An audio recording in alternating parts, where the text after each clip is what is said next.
I've been drinking less coffee lately, and it really, really sucks. Now, you see, the thing is, like, I really like coffee. I probably drink around 4 or 5 cups a day, which is a lot, I know. The thing is, I have to do it for my own health. I'm consuming, say, 5 cups of coffee a day, 3 brown sugars in each coffee. That's 15 sugars a day on average.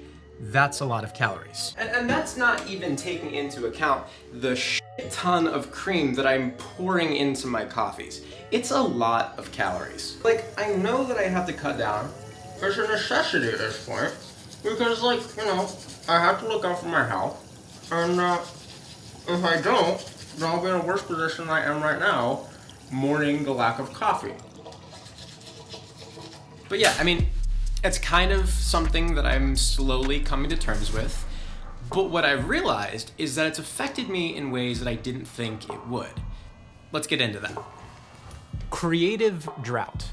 It's basically a term that I've been using for a little bit now.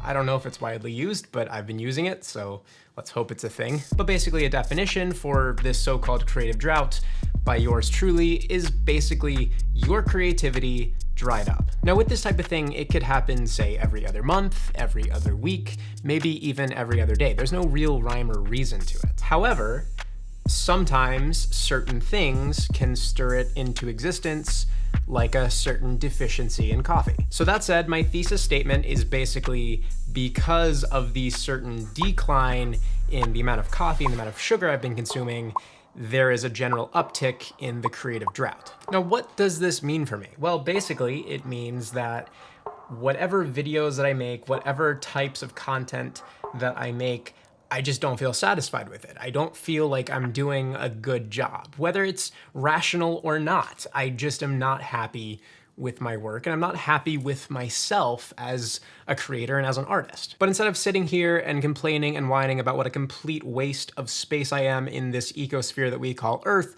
let's talk about the things that we can do to improve a creative drought, as well as things that we should just not be doing when we're in creative drought mode. So for my first step on the to-do list would just be to take a walk. And I know this is sort of a reoccurring theme when it comes to tips coming from me, but it's really important if you just want to clear your mind and get out of your element. And number 2 is tea.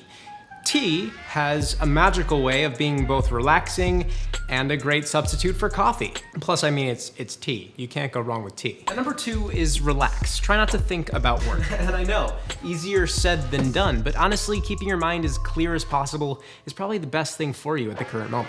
Okay, so now for the bad. And the first thing is don't watch other creators' work. As much as you may think that it could be inspirational or jumpstart some new great idea, it's really not. It's doing the opposite. Now, I'm not saying, stop watching YouTube, stop consuming content. That's actually exactly what I'm not saying.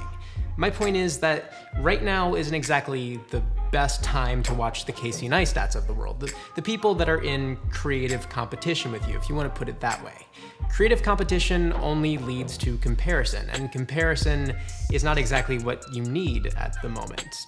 Picking out your flaws and what other people do better than you and what you need to improve on, that's not the best situation for your mental state at the time being. So, watch your Phil DeFranco, watch your Binging with Babish, watch some fun stuff. Don't focus on what you need to be doing better. Don't watch the competition. I hate using that word, but it sort of is creative competition in a way. So take a breath or multiple breaths for 20 minutes and have some fun. Okay, so number 2, don't force it if you can help it. Now, I fully understand that sometimes you just have to grin and bear it. That's part and parcel of being in this line of work.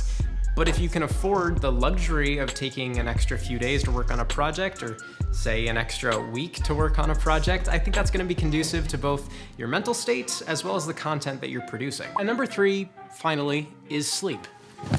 And I don't get all that much of it, but when I do, it certainly is nice. Thank you all for watching. Stay tuned and take it easy. Bye.